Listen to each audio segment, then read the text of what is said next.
ആണിനാണോ പെണ്ണിനാണോ ഗർഭം ഉണ്ടായത് എന്ന് ജനങ്ങൾ ചിന്തിക്കുകയാണ്. കാരണം രാഹുൽ മാങ്കൂട്ടത്തിനെതിരെ ഗർഭിണിയായെന്ന് പറയുന്ന പെൺകുട്ടി ഇതുവരെയും ഒരു കേസ് കൊടുക്കുകയോ പരാതിയുമായിട്ട് മുമ്പോട്ട് വരിക ചെയ്തിട്ടില്ല. ഇപ്പോൾ കേസ് കൊടുത്തിരിക്കുന്ന ഒരു പുരുഷനാണ്. നമുക്കറിയാം, പരാതിപ്പെടാൻ വെറുതെ നിൽക്കുന്ന ഒരാളാണ് പരാതിപ്പെടുന്നത്. പീഡനം അനുഭവിച്ച ആളല്ലേ പരാതിപ്പെടണ്ടേ? അതിനല്ലേ അന്വേഷണം നടത്തണ്ടേ?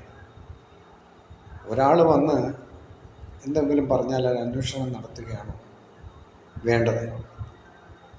അത് ഒരു കഥയില്ലാത്ത സംഭവമാണ്. രാഹുൽ മാങ്കൂട്ടത്തിന് അങ്ങനൊരു വിഷയം ഉണ്ടായിരുന്നെങ്കിൽ ഇന്ന് രാഷ്ട്രീയ എതിരാളികൾ പറയുന്നത് ഒരുപാട് കേസുകൾ വന്നുകൊണ്ടിരിക്കുന്നു. എവിടെ വന്നുകൊണ്ടിരിക്കുന്നത്? ചുമ്മാതങ്ങ് തട്ടിവിടുക. ഒരുപാട് കേസുകൾ വന്നുകൊണ്ടിരിക്കുകയാണ്. ഒരാളെങ്കിലും പോലീസ് സ്റ്റേഷനുമായിട്ട് ബന്ധപ്പെട്ടു, അല്ലെങ്കിൽ കോടതിയുമായിട്ട് ബന്ധപ്പെട്ടു? ഇല്ലല്ലോ. പിന്നെ എന്താണ് ഈ വന്നുകൊണ്ടിരിക്കുന്ന കംപ്ലൈൻറ്റുകൾ? അപ്പം നിങ്ങൾ തന്നെ ഇത് ഉണ്ടാക്കിയിട്ട് കേസിന് പോവുക. ഇതൊന്നും നിലനിൽക്കുന്നതല്ല. ഇതൊക്കെ രാഷ്ട്രീയ പകപോക്കലാണ്. ഇപ്പം എത്ര ദിവസമായി? 7 ദിവസം കഴിഞ്ഞു ഇങ്ങനൊരു സംഭവം നടന്നിട്ട്. ഈ നിമിഷം വരെ ഒരു സ്ത്രീകൾ രാഹുൽ മാങ്കൂട്ടത്തിനെതിരെ പരാതിയുമായിട്ട് ഇത് വന്നതായിട്ട് നമ്മൾ കണ്ടില്ല.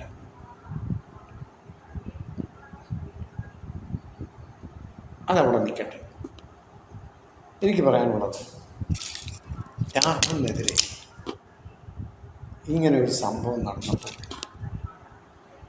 കോൺഗ്രസ് ഭയന്നുപോയി. കോൺഗ്രസ് നേതൃത്വം എന്ത് ചെയ്യണമെന്നറിയാതെ അവർ പ്രയാസപ്പെട്ടു. ഉടനെ നടപടി ഉണ്ടാകുന്നു. അദ്ദേഹത്തെ കൊണ്ട് രാജിവെപ്പിക്കുന്നു. കുറേ പേര് വെളിയിൽ നിന്നുകൊണ്ട് എത്രയും വേഗം രാജിവെക്കണം, രാഹുൽ അതിന് യോഗ്യനല്ല. കുറേ സ്ത്രീകൾ വന്ന് പറയുകയാണ്, ഇത് സ്ത്രീകൾക്കെതിരായ കേസാണ്, അതുകൊണ്ട് ഒരു നിമിഷം പോലും രാഹുൽ MLA സ്ഥാനത്തിരിക്കാൻ പാടില്ല, രാജിവെച്ചൊഴിയണം, അല്ലെങ്കിൽ കോൺഗ്രസ്സിനത് വലിയ വിഷയമുണ്ടാക്കുന്നതാണ്, അടുത്ത ഭരണം നമുക്ക് കിട്ടാതെ വരും. ഇങ്ങനെയുള്ള വാദഗതികൾ ഉയർത്തിക്കൊണ്ട് രാഹുലിനെതിരെ കോൺഗ്രസ്സുകാർ തന്നെ രംഗത്തിറങ്ങി. അതിനുശേഷമാണല്ലോ മറ്റെതിരാളികളൊക്കെ തെരുവിലിറങ്ങിയത്. അപ്പം ഇതിൻ്റെ ഉത്തരവാദിത്വം ആർക്കാണ് ഉള്ളത്? കോൺഗ്രസ്സിന് തന്നെ. അവരാണ് ഈ മനുഷ്യനെ ക്രൂശിച്ചത്, ഒറ്റപ്പെടുത്തിയത്, രാജിവെപ്പിച്ചത്. അദ്ദേഹം തെറ്റുകാരനാണെങ്കിൽ, തെറ്റ് ചെയ്തിട്ടുണ്ടെങ്കിൽ ആ വാദികളൊക്കെ വരേണ്ടതല്ലേ? ഇപ്പോൾ 2 പേര് പ്രത്യക്ഷത്തിൽ വന്നു, ചാനലിന് മുമ്പിൽ വന്നു. അവർ സുഹൃത്തുക്കളാണെന്ന് പറയുന്നു. ഒരാൾ പറയുന്നത് എനിക്കൊരു കംപ്ലൈൻറ്റും ഇല്ല ആ വ്യക്തിയെക്കുറിച്ച്. അപ്പം ഇതാണോ പീഡനം? മറ്റൊരാൾ കാണുന്നില്ല, അതിൻ്റെ ചില ശബ്ദരേഖകൾ വെളിയിൽ വരുന്നുണ്ട്. ഗർഭിണിയാണെന്നും അത് അബോർഷൻ ചെയ്യണമെന്നൊക്കെ പറഞ്ഞ് ഒരു ശബ്ദരേഖ, അതാരാണെന്ന് ഇതുവരെ വെളിച്ചത്ത് വന്നിട്ടില്ല. പിന്നെ നമുക്ക് എങ്ങനെ വിശ്വസിക്കാൻ കഴിയും? അപ്പം ഇങ്ങനെയുള്ള കാര്യങ്ങൾ പറഞ്ഞ് ഒരു ചെറുപ്പക്കാരനെ തേജോവധം ചെയ്യുകയാണ്. അദ്ദേഹത്തിൻ്റെ രാഷ്ട്രീയ ഭാവി ഇല്ലാതാക്കാനുള്ള ശ്രമം നടത്തുകയാണ്. അദ്ദേഹം ഓൾ ഇന്ത്യ പ്രസിഡൻ്റായിരുന്നു യൂത്ത് കോൺഗ്രസിൻ്റെ. അതിനുശേഷം പാലക്കാട് നിന്ന് ജയിച്ച് അദ്ദേഹം പാർലമെൻറ്റിൽ നിയമസഭയിലേക്ക് അദ്ദേഹം പോയി. MLA ആയി തുടരുന്നു. അപ്പോൾ ഇതൊന്നും പിടിക്കാത്ത ചിലവർ കോൺഗ്രസ്സിൽ തന്നെ ഉണ്ട്. അവർക്കാർക്കും ലഭിക്കാത്ത ഒരു കാര്യമാണ് രാഹുലിന് ലഭിച്ചിരിക്കുന്നത്. അതുകൊണ്ട് പകുതി പേരും രാഹുലിനെതിരാണ്. അതുകൊണ്ടല്ലേ അവർ വന്ന് പത്രസമ്മേളനം നടത്തി എത്രയും വേഗം രാഹുൽ രാജിവെക്കണമെന്ന് പറയുന്നത് അല്ലേ? ശത്രുക്കൾ പറയുന്നതിന് മുമ്പാണ് മിത്രങ്ങൾ അദ്ദേഹത്തിനെതിരെ പടയൊരുക്കമായിട്ട് ചാനലിന് മുമ്പിൽ വന്നത്. അപ്പോൾ കോൺഗ്രസ് തന്നെ ആ മനുഷ്യനെ ദൂഷിച്ചു. ഒരു ചെറുപ്പക്കാരനല്ലേ അദ്ദേഹത്തെ ഇങ്ങനെ ആക്ഷേപിക്കാം. ആരാ തെറ്റ് ചെയ്യാത്തവർ? എല്ലാവരുടെയും ചരിത്രം എടുത്ത് തെറ്റ് ചെയ്യാത്തവർ ആരെങ്കിലും ഉണ്ടോ രാഷ്ട്രീയ പാർട്ടിയിൽ? പറയട്ടെ. സത്യസന്ധരായ ആരെങ്കിലും ഏതെങ്കിലും ഈ ബഹളം ഉണ്ടാക്കുന്ന പാർട്ടിയിൽ പ്രവർത്തിക്കുന്നുണ്ട്? ഇവരെല്ലാം ഓരോ കേസുകളിൽ പ്രതികളാണ്. ഇപ്പോൾ ഇടതുപക്ഷം പറയുന്നു ഇയാളങ്ങ് വലിയ പെണ്ണുമോഹിയാണ്, ഓടയാന്നൊക്കെ പറയുന്നല്ലോ. ഇവിടെ മന്ത്രിസഭയിൽ ഇപ്പോഴും ഉണ്ടല്ലോ ബലാത്സംഗം ചെയ്തവരും അല്ലാത്ത പ്രവൃത്തികളൊക്കെ ചെയ്തവരൊക്കെ ഇപ്പോഴും മന്ത്രിസഭയിലുണ്ടല്ലോ, നിയമസഭയിലുണ്ടല്ലോ. എന്താ അതിനെതിരെ ഒരു ശബ്ദം നിങ്ങൾക്ക് ഉയർത്താൻ കഴിയാത്തത്? ഒരു തെളിവുമില്ലാതെ ഒരു വ്യക്തി പോലും ഒരു കേസ് കൊടുക്കാതെ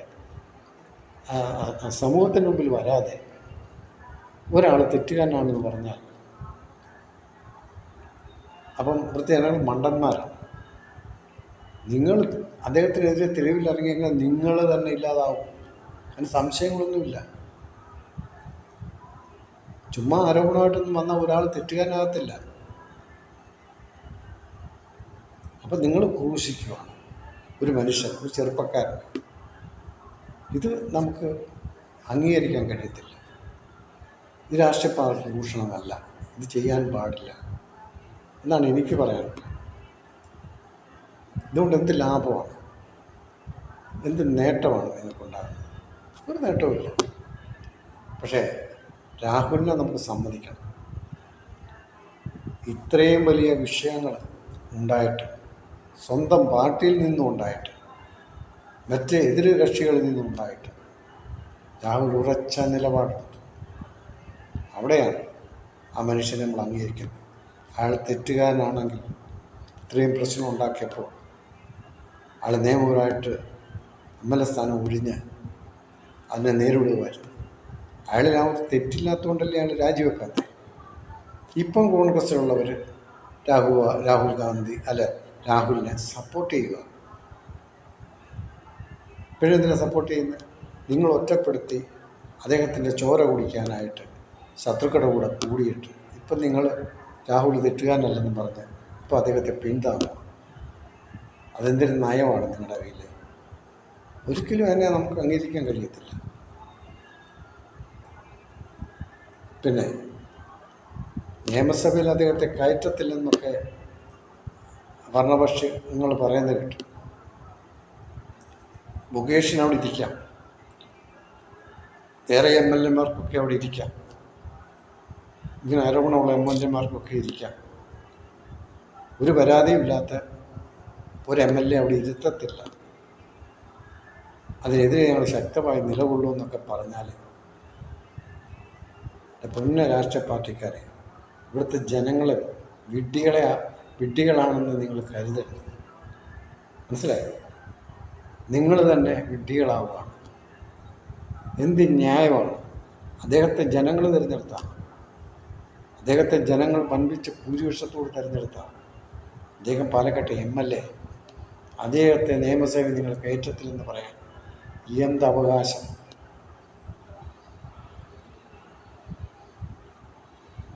അപ്പം ഓലപ്പാമ്പ് കാണിച്ച് നിങ്ങൾ പീഡിപ്പിക്കാനൊന്നും നിൽക്കണ്ട.